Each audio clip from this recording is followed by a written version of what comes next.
ಧರ್ಮಸ್ಥಳದಲ್ಲಿ ಬುರುಡೆ ರಹಸ್ಯ ಪ್ರಕರಣ ಈಗ ಮತ್ತೆ ಸ್ವಲ್ಪ ತನಿಖೆ ಚುರುಕುಗೊಂಡಂತೆ ಕಾಣಿಸ್ತಾ ಇದೆ. ಯಾಕೆ ಅಂತಂದರೆ ಈಗಾಗಲೇ ಬೆಂಗಳೂರಿನಿಂದ ಬಂದಿರತಕ್ಕಂಥ FSL ತಂಡ ಬಂಗ್ಲೆಗುಡ್ಡೆಗೆ ಭೇಟಿ ಕೊಟ್ಟಿದೆ.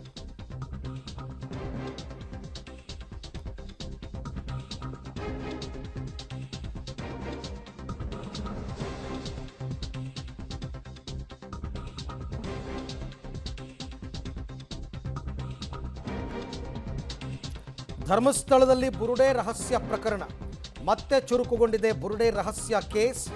ಬಂಗ್ಲೆಗುಡ್ಡೆ ಕಾಡಿಗೆ FSL ಟೀಮ್ ಭೇಟಿ ನೀಡಿದೆ. ಬೆಂಗಳೂರಿನಿಂದ ಬಂದಿರತಕ್ಕಂಥ FSL ಟೀಮ್ ಅದು.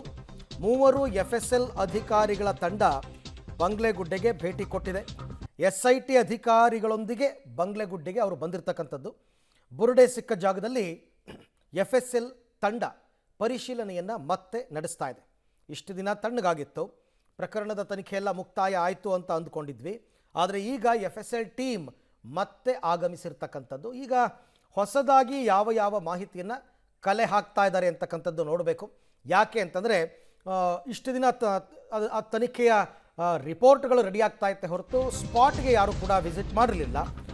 ಈಗ FSL ಅಧಿಕಾರಿಗಳೊಂದಿಗೆ ಪ್ರದೀಪ್ ಕುಲಾಲ್ ಕೂಡ ತೆರಳಿದ್ದಾರೆ. ಯಾರೀತ ಅಂತಂದರೆ ಈ ಷಡ್ಯಂತ್ರದ ಪ್ರಕರಣದಲ್ಲಿ ಭಾಗಿಯಾಗಿದ್ದ ಪ್ರದೀಪ್ ಕುಲಾಲ್.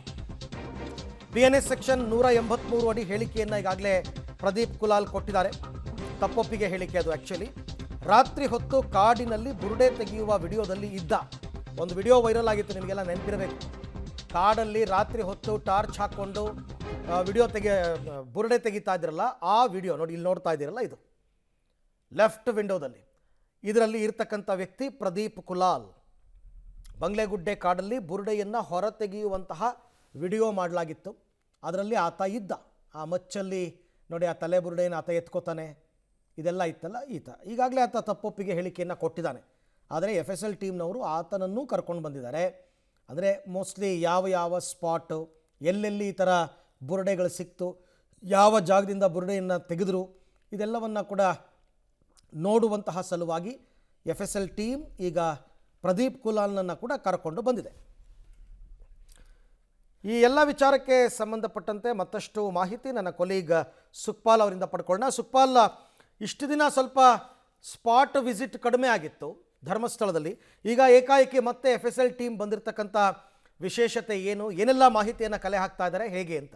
ಅರವಿಂದ್, SITಯ ತಂಡ ಏನಿತ್ತು ಇದು ನಿರಂತರವಾಗಿ ತನಿಖೆಯನ್ನು ಮುಂದುವರಿಸ್ತಾನೆ ಇತ್ತು. ಈಗ ಕೆಲವೊಂದು ದಾಖಲೆಗಳನ್ನು ಸಂಗ್ರಹಿಸುವಂಥ ಕೆಲಸಗಳನ್ನು SIT ಅಧಿಕಾರಿಗಳು ಬೆಳ್ತಂಗಡಿಯಲ್ಲಿರುವಂಥ ತಮ್ಮ ಠಾಣೆಯಲ್ಲೇ ಕೂತ್ಕೊಂಡು ಎಲ್ಲ ಕೆಲಸಗಳನ್ನು ಮಾಡ್ತಾಯಿದ್ರು. ಇದರ ಎಲ್ಲ ವರದಿಯನ್ನು ನೀಡುವಂಥ ಸಲುವಾಗಿ ಇಡೀ ತನಿಖಾ ವರದಿ ಏನು ಬೇಕು ಅದನ್ನು ತಯಾರು ಮಾಡುವಂಥ ಕೆಲಸಗಳನ್ನು ಒಂದು ಕಡೆ SIT ಅಧಿಕಾರಿಗಳು ನಿರಂತರವಾಗಿ ಆ ದಿನಗಳಿಂದ ಮಾಡ್ತಾಯಿದ್ರು. ಇದರ ಜೊತೆಗೆ ಅಲ್ಲಿ ಸಿಕ್ಕಿರುವಂಥ ಕೆಲವೊಂದು ತಲೆಬುರುಡೆಗಳನ್ನು, ಮಾನವನ ಅಸ್ಥಿಪಂಜರಗಳೇನಿತ್ತು ಅದನ್ನೆಲ್ಲವನ್ನು ಬೆಂಗಳೂರಿನ FSLಗೆ ಕಳಿಸಲಾಗಿತ್ತು. ಈಗ ಆರಂಭದಲ್ಲಿ ಒಂದು ವಿಡಿಯೋ ವೈರಲ್ ಆಗಿತ್ತೇನೋ, ಅದರಲ್ಲಿ ಬುರುಡೆಯನ್ನು ತೆಗೆಯುವಂಥದ್ದು. ಆ ಬುರುಡೆ ತೆಗೆಯುವಂಥ ವಿಡಿಯೋದಲ್ಲಿದ್ದಂಥ ಒಬ್ಬ ಆರೋಪಿತ ಪ್ರದೀಪ್ ಕುಲಾಲ್ ಅನ್ನುವಂಥವನು ಈ ಸೌಜನ್ಯಳ ಮಾವ ವಿಠಲ್ ಗೌಡ ಮತ್ತು ಪ್ರದೀಪ್ ಕುಲಾಲ್ ಹೋಗಿ ಈ ರೀತಿಯಾಗಿ ಅಲ್ಲಿ ತಲೆಬುರುಡೆಯನ್ನು ಬಂಗ್ಲೆಗುಡ್ಡೆಯಲ್ಲಿ ತೆಗೆದಿರುವಂಥ ಒಂದು ವಿಡಿಯೋ ವೈರಲ್ ಆಗಿತ್ತು. ಆ ತಲೆಬುರುಡೆಯನ್ನು ತೆಗೆದಿರುವಂಥ ಸ್ಥಳದ ಪರಿಶೀಲನೆಗಾಗಿ ಈಗ ಬೆಂಗಳೂರಿನಿಂದ 3 FSL ತಂಡ ಬಂದಿರುವಂಥದ್ದು. ಅವರು ಬೆಳ್ತಂಗಡಿಗೆ ಬಂದು ಬೆಳ್ತಂಗಡಿಯ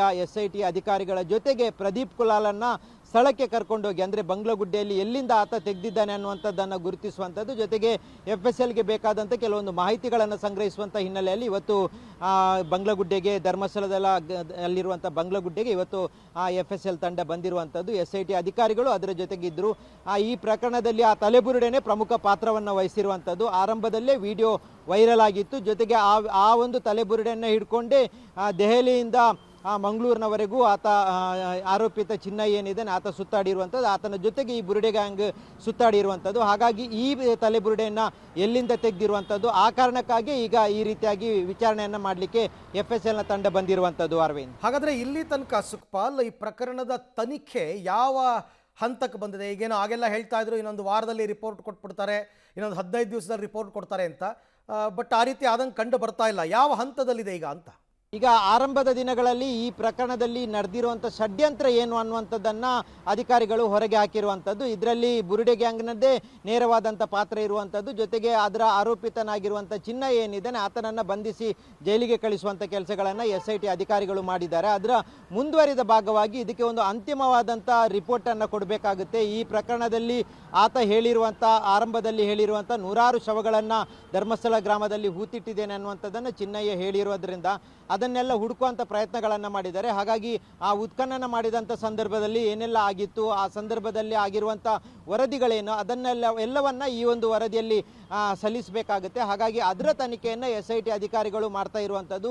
ಆವತ್ತಿದ್ದಂಥ ಯಾವ ತಂಡ ಇತ್ತು SIT ಅಧಿಕಾರಿಗಳ ತಂಡ, ಆ ತಂಡ ನಿರಂತರವಾಗಿ ಬೆಳ್ತಂಗಡಿಯಲ್ಲಿರುವಂಥ SIT ಕಚೇರಿಯಲ್ಲಿ ಎಲ್ಲ ದಾಖಲೆಗಳನ್ನು ಸಂಗ್ರಹಿಸುವಂಥ ಕೆಲಸಗಳನ್ನು ಮಾಡ್ತಾ ಇದ್ದಾರೆ. ಒಂದು ಹಂತದಲ್ಲಿ ಈ ಪ್ರಕರಣಕ್ಕೆ ಸಂಬಂಧಪಟ್ಟಂತೆ ಅಂತಿಮವಾದಂಥ ವರದಿ ಕೊಡುವ ಸಮಯ ಬಂದಿರುವಂಥ ಸಾಧ್ಯತೆಗಳಿದೆ. ಈಗಾಗಲೇ ಸಾಕಷ್ಟು ಮಾಹಿತಿಗಳನ್ನು ಸಂಗ್ರಹಿಸಿದ್ದಾರೆ. ಅದಕ್ಕೆ ಬೇಕಾದಂಥ ವರದಿಗಳೇನಿತ್ತು ಅದನ್ನು ತಯಾರು ಮಾಡುವಂಥ ಕೆಲಸಗಳನ್ನು SIT ಅಧಿಕಾರಿಗಳು ಮಾಡಿದ್ದಾರೆ. ಅದಕ್ಕೆ ಸಂಬಂಧಪಟ್ಟಾಗೆ ಇರುವಂಥ ಕೆಲವೊಂದು FSLನ ವರದಿಗಳಾಗಿರ್ಬೋದು, ಬೇರೆ ರೀತಿಯಾದಂಥ ವರದಿಗಳಾಗಿರ್ಬೋದು, ಅದು ಬರುವಂಥ ನಿರೀಕ್ಷೆ ಇರುವಂಥ ಕಾರಣಕ್ಕಾಗಿ ಅದರಿಂದ ಸ್ವಲ್ಪ ಡಿಲೇ ಆಗಿರ್ಬೋದು. ಹಾಗಾಗಿ ಅದನ್ನು ಮುಂದುವರಿಸಿಕೊಂಡು ಅದರ ಕೆಲಸವನ್ನು ಮಾಡಿ ಈಗ ಅಂತಿಮವಾದ ವರದಿ ಕೊಡಲಿಕ್ಕೂ ತಯಾರಿಗಳನ್ನು ನಡೆಸ್ತಾ ಇರುವಂಥದ್ದು. Arvind, right, thank you Sukhpal, ತಮ್ಮೆಲ್ಲ ಮಾಹಿತಿಗೆ ಧನ್ಯವಾದ. ಒಂದು ಕಡೆ SIT ಅವರು ನಿರಂತರವಾಗಿ ಈ ಪ್ರಕರಣದ ತನಿಖಾ ವರದಿಯನ್ನು ಸಿದ್ಧಪಡಿಸ್ತಾ ಇದ್ದಾರೆ. ಮತ್ತೊಂದು ಕಡೆ FSL ಟೀಮಿಂದ ಇನ್ನೊಂದಷ್ಟು ಹೆಚ್ಚುವರಿ ಮಾಹಿತಿ ಬೇಕಾಗಿತ್ತು ಅಂತ ಅನಿಸುತ್ತೆ. ಆ ಹಂತದಲ್ಲಿ ಬೆಂಗಳೂರಿನಿಂದ FSL ಟೀಮನ್ನು ಕರೆಸಿ ಈಗ ಅವರು ತನಿಖೆಯನ್ನು ಮಾಡ್ತಾ ಇದ್ದಾರೆ.